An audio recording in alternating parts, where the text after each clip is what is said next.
Well, good afternoon and welcome to Lichtsinn RV, where we literally are only 1 mile north of the Winnebago, Itasca, and Winnebago Touring Coach Division of Winnebago Industries right here in Forest City, Iowa. We're broadcasting live today from our marketing studio here at Lichtsinn RV, where today we're going to cover for you electrical systems, solar panel systems, surge guards, and of course, always take your questions live throughout the course of this live video webcast. Before we get going, I just want to introduce a few special people with us today. Behind the scenes, it is Jeffrey Short. He's our Marketing and Special Events Director. I want to welcome Brian Buffington. Brian is our Service Director here at Lichtsinn RV. And also moderating our chat today is Heidi Thompson, who is our General Manager here at Lichtsinn RV. Before we get started, also keep in mind one of the most value-added services that we can provide to all of you, our guests, is the ability to communicate with you live during the course of this webcast so that we can take all of your questions live. We've already had a couple submitted. So if you actually go to the right of the video player that you're looking at right now, you'll see two different tabs. You'll see a video tab as well as a chat tab. Now, the video tab allows you to see historical webcasts, which we also have housed inside our video library on Lichtsinn.com. All of our live previous webcasts that we've done, we record and then upload those into our video library. So if you do have a question, be sure to click on the chat tab. You don't actually have to log in with an ID. You can actually chat anonymously. We'll take all of your questions live, which really has provided a good informational dialogue with you, our guests, so that we can provide what's exactly important to you.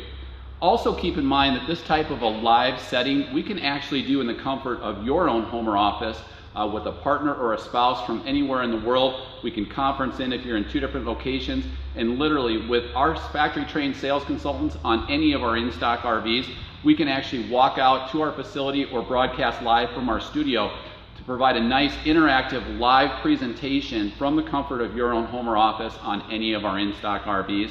We can also do that from a technical perspective. If there's something that you want to see demonstrated, we can do that live as well. Again, be sure to contact any of our factory trained sales consultants to assist you with that. So before we get started, I understand we had a couple of questions come in live first, so I want to respect those and make certain that we cover those right away. We do. The first one was that they just purchased a 2017 Travato from us and we installed the solar, wondering what the warranty is. Okay, so good question, and I'm going to repeat the questions as they come in just so that we have good clarity. Guests previously purchased a 2017 Travato from us, did have the factory installed. In either way, it's the same because we offer the ZAMP solar systems here in our dealership at Lichtsinn RV. So the warranty on the solar package that comes from ZAMP is a 1 year on all of the controllers and electrical components. However, it is a 25-year warranty on the crystalline panels in the event that that charge rate drops below 90%. So again, a 25-year warranty on the panels and a 1 year on all of the electrical components that operate that ZAMP solar system. I think we're good. Okay, so again, just chat your questions in live. We'll cover those. A couple of things that we have with us today. One of the most common accessories that we offer, not only at the point of purchase, but also throughout the course of service, are surge guards. And we have a couple of different surge guards here with us. Really what this is going to provide is 120 volt protection for your RV. And Brian's going to come in and correct me when I say something that's incorrect, I hope. Yep. Or he's going to slap me behind the head or something. But there's two different kinds that we offer, and it's going to depend upon whether or not your coach is a 30 amp coach or a 50 amp coach. Similar usage, we actually have a hardwired surge guard here that we would literally mount next to your automatic transfer switch, or what some of you may refer to as an ATS. That's what actually will convert back over from shoreline power to generator power. So the advantages of the hardwired surge guards are actually that you never have to worry about carrying around this heavy box. They're very convenient. You very simply use the same shoreline cord such as we have here. This is a 2010 Winnebago Adventurer that we just traded for this week. We have the electrical compartment here, and you can see where the ATS or automatic transfer switch would be. This would be mounted and hardwired right next to it. So very convenient. Does require a little bit of effort in the event that you ever sell the RV or trade the RV. Depending upon whether or not you opt for a 30 or a 50 amp, this happens to be a 50 amp coach. The components actually are very similar in terms of cost. The portable is running just a little bit less expensive.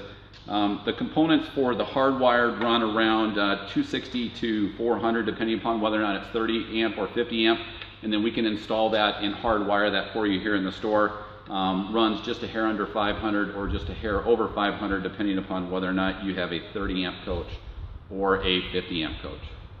Just a couple of questions that have followed up from that run. What is the advantage between the portable and the hardwired? Why would you pick one over the other? Okay. And maybe start there. So the questions that came in, just the advantages and disadvantages. The convenience of utilizing a hardwired surge guard are very convenient from the standpoint that really your functionality of the coach really doesn't change because you utilize the same shoreline cord. Very simply untuck it, plug it in, you're good to go, and it'll regulate your voltage and provide that same level of protection. The hardwired surge guards are a little bit more expensive because we have the cost of labor to install it. The portable are very handy from the standpoint that literally you just take your existing shoreline cord, plug it into the, for lack of a better word, female end of the portable surge guard, and you have a component that literally you can take from coach to coach. So if you have multiple RVs, some people will have a runaround RV in addition to their larger RV. The portables are a little bit less money. The 30 amps run about $290, and for the 30 amp and the 50 amps run about $430. So the portability of it from RV to RV is kind of handy. The ease of use and the hardwired certainly are very convenient as well. One thing that we do also offer, this is very simply a lock hasp, so that your portables can't grow legs inside your resort or campground. Brian, any thoughts on your expertise of what people are using more or less, or any advantages or disadvantages that I may have overlooked? No, the hardwire just offers, like you said, there's nothing you have to do. You just get to your RV site and plug in, and it's going to do its protection for you, and you don't have to drag that around. So. And could you just cover maybe a more elementary explanation of what it's for and how it will indicate that there's a problem? Yeah, well, they both have different features. This one has a digital display. It kind of tells you what's going on with it. The hardwire, both of them are a time delay. So you plug in, and it'll take a little while as it's looking at the voltage that's coming in.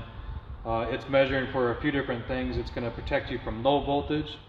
Some RV parks, might have less than questionable power, and it could be something that would definitely damage your air conditioners, your appliances in there.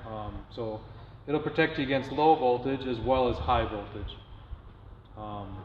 And then of course surge guards or open neutrals or reverse polarity, all things that will damage your RV right away. We've had several guests who have had these installed and have come back and, or dealt directly with the company themselves because they plugged into 240 volts AC, and it's protected them from that. So really the main benefit, regardless of which style you use, is to protect your electrical investment inside your RV. And I'm going to pop the clutch on our webcast right now, and since Brian's been a little bit rammy today to all of us, I'm going to ask a question that a guest asked me a couple of days ago, and I've been meaning to ask Brian because I didn't know the answer, and it was kind of a stumper for me. So while we're doing that though, we can just quickly cover how these are used. So if you utilize a portable surge guard such as this, even though this is a 30 amp, literally you just plug your shoreline cord into the bottom of it and then plug it into your normal shoreline box that you would use at your resort, campground, or home. But the question that the guest asked me is, if you downgrade to 15 amp service, 20 amp service, do you still receive the benefits of the surge guard? And it was a portable surge guard, so the only thing that I could really determine from that is that they would be utilizing the 30 amp end into a 15 amp reducer. And so the question was, do you still receive the benefits of the portable surge guard? Yep, it's still looking at the same power. And thank you for affirming that so that I didn't put my foot in my mouth. And I can tell from Heidi's reaction that we have a couple more questions, and keep those questions coming in. So back in August, you folks installed a solar panel and second battery in my 2015 Era 70C. I suspect the original house battery is bad because the house batteries don't hold a charge. Could that be the reason for the draw? And by the way, I'm bringing it to you next month. So let me repeat the question. Guest purchased a 15 Era 70C from us. We installed an additional second RV battery because back in the day they would have only come with one. We also installed solar. Now the concern is that they're not necessarily holding a charge with the RV batteries and questioning whether or not the RV batteries are bad or if there's an issue with the solar. Okay, a battery that's gone bad, that has a shorted out cell or something like that, can definitely cause excessive draw and bring a whole battery bank down. So yes, if you have one bad cell in a battery with two batteries that has 6 or 12 cells, that one bad cell can bring down your entire bank. So in your case, if you're coming to us next month, we would check your batteries, test them, and then obviously make sure our solar's working properly.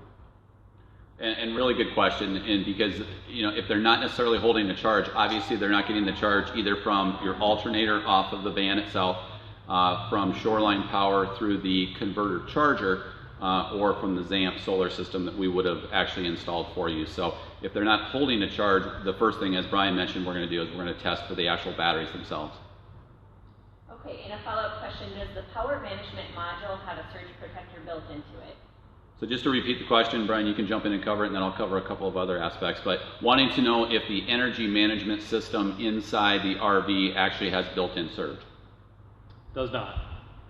Yeah, so the energy management system, so the Powerline energy management system, which I'm guessing is what the guest was alluding to, would not have built-in surge guard properties to them. However, from our Winnebago Journey line on up, so Winnebago Journey, Itasca Meridian, Winnebago Tour, Itasca Ellipse on up, those all do have built-in surge guard in the 50 amp electrical system that comes from Winnebago Industries.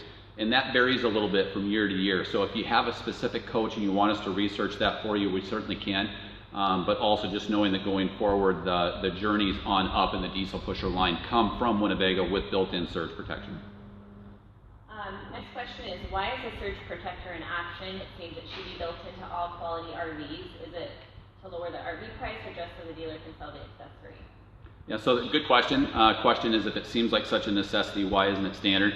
And I really think that, based on the discussion that I just had about certain models that do have it, it really is a cost-benefit decision that Winnebago Industries or any other original equipment manufacturer would make. Just balancing the amount of cost that's passed on to the consumer. It certainly by no means is dealer-driven. It's just another accessory that we offer. We can install it for you. You can pick up a surge guard, a portable surge guard anywhere. We're not really trying to sell you anything. We're just trying to help you from the standpoint of covering what a surge guard does and why you may want it. And probably reacting to some of the service visits we've had for people that don't have those or haven't used those. Yep. And have had issues. So again, since Brian's been rammy today, I'm going to ask another question. It seems like 2, 3, 4 times a year we'll have a guest that will bring us their RV, and their local contractor has installed a power pedestal in their garage for 30 amp or 50 amp service. They look at the pedestal, they say, oh, I know what this is. It looks just like a washer dryer receptacle, and they wire it for 220. So my question to Brian is, would a surge guard prevent that? And then also just covering the fact that all of our RVs are 110 volt RVs that run on 30 amp or 50 amp service. Yeah, I mean, that's one thing that they are good for. We've had one experience where that has protected a guest who had a new pole put in their home, and they had this in there, and unfortunately ended up taking out their surge guard. But the cost of that versus other customers who have not had that benefit is costing thousands of dollars by the time we get done replacing TVs and all the electrical components in it. So.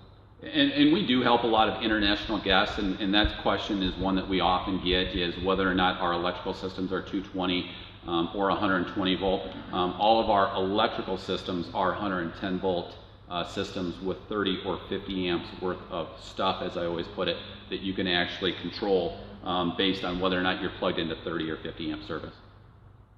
Brian, do the surge protectors simply notify you of a problem like polarity, or will it correct it? It can't correct any problems. It just notifies you of it. This particular one will give you a caution when flashing.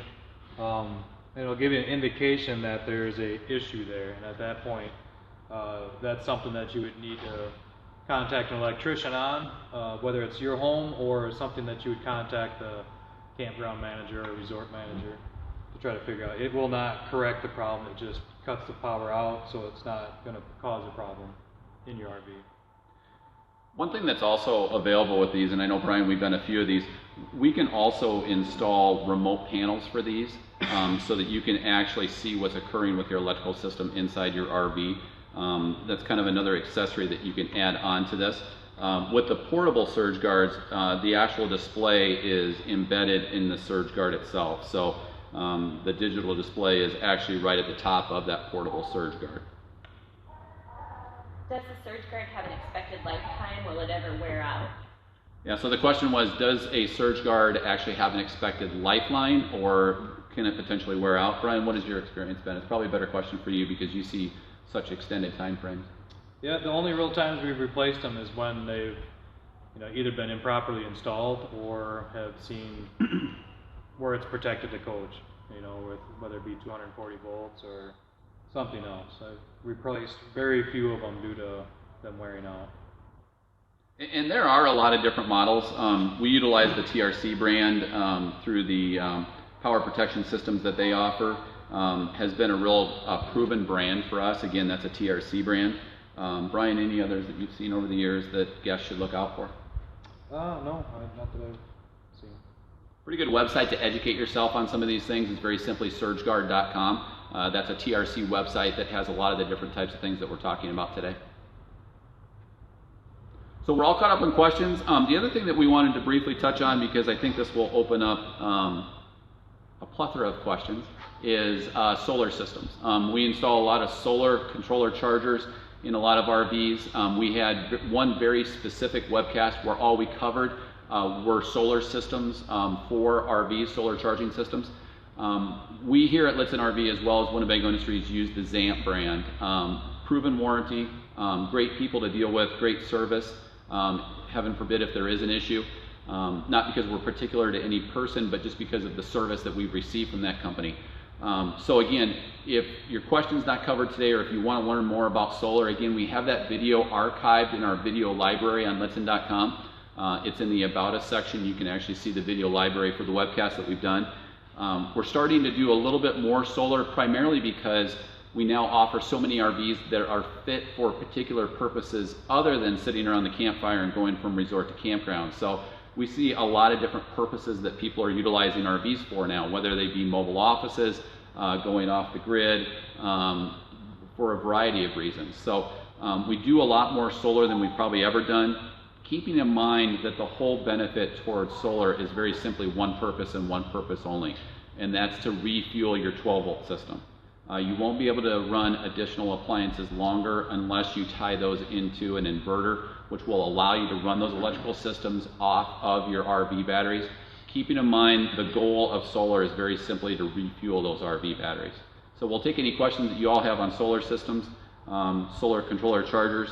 Most of the packages that we're offering right now through Winnebago Industries, whether they're factory installed or installed here by Lichtsinn RV, are 100-watt systems, and those tend to be good for about everyday use. If you were to go somewhere and you had a lot more 12-volt consumption, we can ramp that up to as much as 450 watts of solar through the same controller charger that ZAMP offers. In fact, the Winnebago system now that we utilize, as well as for the aftermarket that we install from ZAMP, literally has a controller charger that provides for 3 different inputs of plug-and-play operations. So if you have the system installed, it's very easy to expand that system in additional increments, just keeping in mind that the controller charger that we do is designed for 450 watts total. So if you exceed that, correct me if I'm wrong, Brian, but if you exceed that, you would then need to go to an additional controller charger. So we've done a lot of those different types of installations. It's pretty affordable. As the cost of technology, no matter how we do it, is driven down, it appeals to a wider audience. A couple of different ways that we can do solar. We can do rooftop mounted solar, which is very convenient because it's always working for you. The other thing that we offer, which you see down below our table here, is a portable system. The advantage to a portable system, it's very easy to use. In fact, it comes with a couple of clamps that you can attach directly to your RV batteries.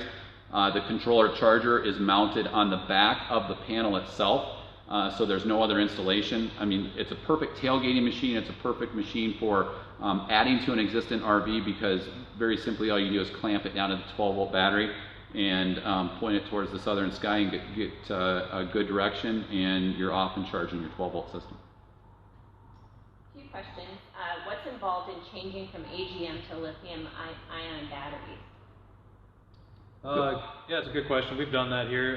There's really nothing other than space and size requirements.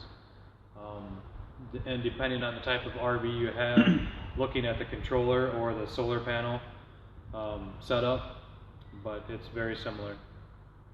And just one follow-up question, some of it depends on the converter charger, correct? Converter charger, Yep, so the converter charger is what will actually take the electricity, whether it's coming from solar or from electricity coming off of shoreline power, your generator, and that's what's actually recharging the 12-volt system. So over the last few years, we've gone from wet cell batteries, the standard marine RV batteries that have distilled water in them over the cells themselves so that you don't actually run them dry. We've now migrated in the last probably, what, Heidi, 10 years towards absorbed glass mat batteries to extend amp hours, but also to provide maintenance-free batteries that come with a much more extended warranty. So a lot of those come with 5 or 7 year warranties on the AGM batteries. As the cost of technology has been driven down, you see a lot of this at your hardware store where you see so many different appliances going towards lithium ion. The benefit of that is that you get extended amp hours and larger use cycles compared to AGM.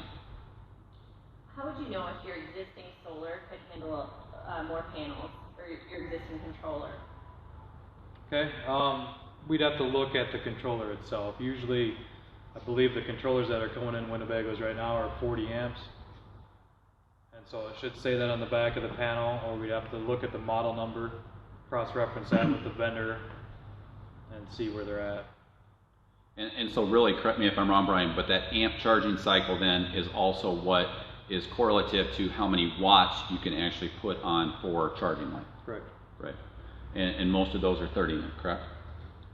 Yep. Would you recommend autoformers to complement the surge protector? Autoformers. I guess I'm not following the question. This is where we need the audible that says dun dun dun dun. Yes. Autoformers was the question, and that may be one that we need to research. Sure. Is that fair to say? Yep. So again, if you want to just chat in your email address or go directly to our website at lichtsinn.com and chat in, let us know how to reach out to you. We can research that, because I think we're probably missing a brand name for a different type of technology, but we can research that and get back to you. So just chat that in. You can also send an email to us at ron@lichtsinn.com, and we can cover it and get back to you from that perspective as well. Daryl was asking if the Forza 34T was pre-wired for solar. Yeah, good question. The question was whether or not a 34T Forza is pre-wired for solar or for surge. For solar. And they are not pre-wired. In fact, through today, to my knowledge, not one Winnebago RV is pre-wired for solar, to where you literally just have to add the panels as well as the controller. But we can add solar to any RV. We can add them to an A class, a C class, or even B band. So I mean, they can be added for anything. Rose is just following up that an autoformer is sold to correct low voltage, so it must be a correction. So really more of a power conditioning system than a surge guard system, because there are different types of systems out there that also do some power conditioning as well. So we would just probably need to research if those are compatible or would work in complement? They should be compatible as long as it operates within the spec of, you know, what they consider low voltage and or high voltage on the surge guard. Now, a lot of the power conditioning systems that I've seen actually have built-in surge within the actual system that you purchase. So we can research that for you as well if you don't have access to that information. But great questions today. A question that we get a lot is, does the size of the panel, does it correlate with the wattage of the panel? And then you're tied to that for geography of what's on your roof, especially with smaller units. Yeah, typically the size of the panel is how the wattage of the panel. It's the number of cells in the solar panel itself. So 100-watt panel, which I think this is down here. They're usually about that size on the roof and or a portable, and they'll just keep going up from there as a larger panel. Yeah, you'll see if you go back in history and look at some of the solar systems that Winnebago had installed on their RVs, you saw as little as 10 watt, as little as 30 watt, and those panels would literally be no larger than, say, a cookie sheet. And so obviously now we're going up to 100, 120 watt panels. And as Heidi just mentioned, one of the challenges that we have, because so many of the RVs that do go outside of the traditional resort or campground typically are the ones that are a little bit smaller, our challenge becomes real estate up on the roof in terms of where we can actually mount the panels. And Winnebago's really done a nice job of this in terms of trying to strategically place large real estate consumption items such as an air conditioner in the right spot so that we can free up different levels of solar panels that we can actually add to the RV.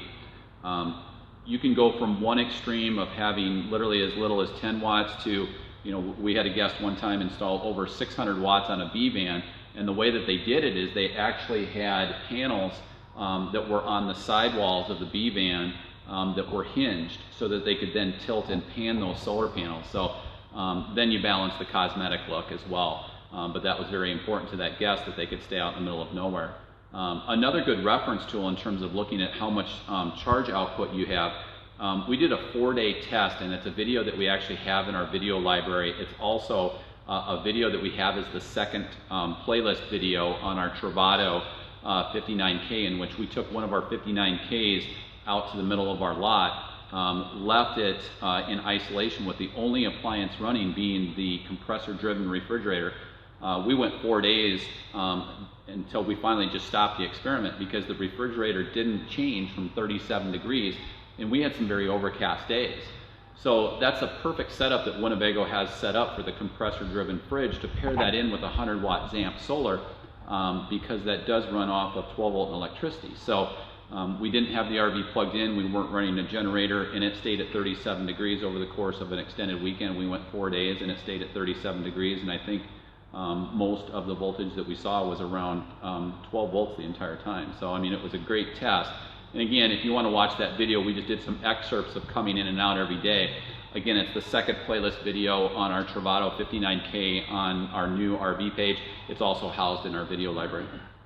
Chuck has a 2017 Navion 24V with a 100-watt ZAMP roof solar with a connector in the bay, and he's just wondering if he wants to add the suitcase solar.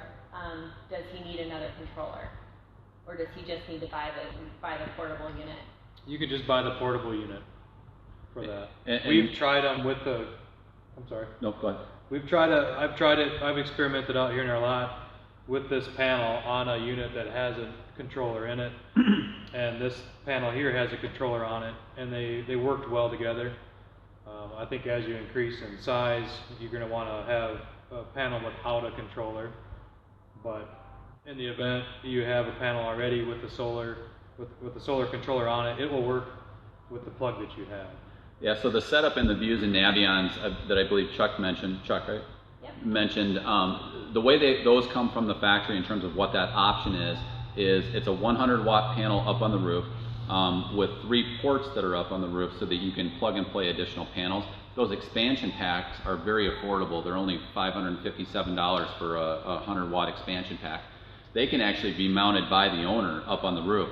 But what Chuck's referring to is there's also a quick port mounted in the electrical bay or on the patio side, depending upon what coach somebody might own. You literally just plug that in and it doubles your charging capacity from 100 watt to 200 watts if you have a 100 watt panel. And again, that solar controller charger that we're currently using houses up to 450 watts. So you wouldn't need a controller, but if you have a controller on it like this one here, it will still work. And the reason why Chuck didn't need it in that situation is because the controller was already in the coach. Yep. If you don't have any solar whatsoever, you would want a portable that does have the built-in controller on the back side of the actual solar panel itself. If you have no solar whatsoever, and then you can go directly to the batteries. Because portables come without controllers? You can buy them both ways. Yep. They're a little bit more affordable without the controller charger that's mounted on the back side. and they tend to work a little bit better long term than the ones that have the controllers already built in them. Are there any anti-theft devices for the portable panels? Yeah. Oh, for the portable panels, I'm sorry. No, not to my knowledge. Not to my knowledge. I have seen a guest that had your basic bicycle cable with the padlock on it, where he padlocked it. So a bicycle lock would probably be about your best. Yeah, you would just need an attachment point to actually get the clasp on. I mean, you could go through one of the brackets, I suppose, on the back side. Okay. Good on questions. Brian, anything else on solar that you want to cover? Just the biggest misconception on adding solar that we get here is, once I put solar on my roof, can I run all my appliances and all my outlets now? All this does, like Ron said earlier, is keep your batteries fully charged. What controls your outlets and your 110 volt appliances is an inverter. And that solar doesn't instantly give you that. It's something that would have to be wired or changed. And I think one of the reasons why there's so much more discussion about solar right now is not only are people using them for different reasons, but so many of the appliances now that we have in RVs don't require electricity. So things like your furnace, or now with our Truma Combi combined hot water and heat sources, they run off of electricity or LP. Literally in most of our compact Class Cs as well as our B vans, about the only thing that you're going to need electricity for now going forward are your rooftop air conditioners and your microwave or microwave and convection ovens. There's so many different 12 volt charging ports. Refrigerators can run either compressor driven or off of a 3-way from batteries, 110 volt or propane. So there's so many fewer systems now that require electricity that we're starting to see a lot more demand for solar. Also, one of the things that we really encourage people to think about, and I've seen some stories from different guests, especially out on the West Coast that we have. One thing that's really important with your solar panels is it's no different than the maintenance of your RV. You literally have to keep them clean. One of the guests that I had out in California was telling me that with all of the panels that they have on their home, when they look at their controller charger and they go up and they clean them, they can see a significant increase in the amount of 12 volt charging that they're going to get if they keep their panels clean. And that can be a challenge, especially for B vans where you actually don't have rooftop ladder access. So one of the things with solar that you really want to do is make certain that you keep those panels clean, because you'll get a lot higher charge rate output. What options do you have adding inverters later? Most of the time kind of endless. We've wired in complete coaches through an inverter. Kind of depends on what your needs and wants are as far as how much you want powered up. But one thing to keep in mind as you increase your desire for an inverter and wanting to run different things, we have to look at your battery bank too. So a lot of times we'll limit size of inverters by how many batteries you actually have in your RV, because that's kind of your fuel tank to run your inverter basically. Yeah, because we've seen some pre-owned RVs that come in on trade where a guest may have an inverter that's set up to where they can run their air conditioning system, but without an adequate battery bank, you may get, I've seen as little as an hour to where you can actually run your rooftop air conditioner. So as Brian's talking, that's one of the challenges we have right now in residential clean energy is with respect to windmills and wind and solar and that type of thing. It's how do you house that energy? One of the things in Iowa that you see a lot of are all the wind farms through the wind turbines that we have. Most of that electricity leaves the Midwest because we don't have the storage capability. So it's no different than within an RV. We can hook up an inverter to literally have you power everything in the coach simultaneously, no different than your generator. The challenge becomes that if you don't have the adequate battery bank, as Brian was referencing, it's really going to diminish how much or how long you're able to run those appliances. Just back to a retrofit for solar, is the controller installed next to the batteries if you were starting from scratch? We've done it that way. We've done it where it's down in an outside compartment like this compartment here or near the batteries. But more commonly we put the display inside because people like to be able to look at it and interface with it. There's not many settings that you have to do with the ZAMP system, but there are different things that you can look at, so you can kind of see what your usage is and how much you're charging at that moment.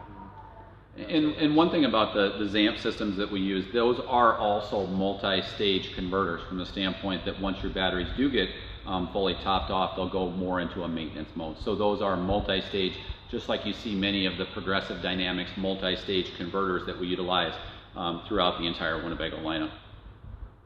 Just back to our discussions about home plug-ins. Today's house 50 amp is the same as RV 50 amp. Was your earlier caution to cover old home wiring? Really the caution was, and we have this happen a few times a year, is that if an RV owner goes to their local contractor and says, I would like you to install an RV pedestal in my garage, or somewhere else in my home to where I have the perfect in-law suite, or I can have kind of a guest home outside of my home with an RV.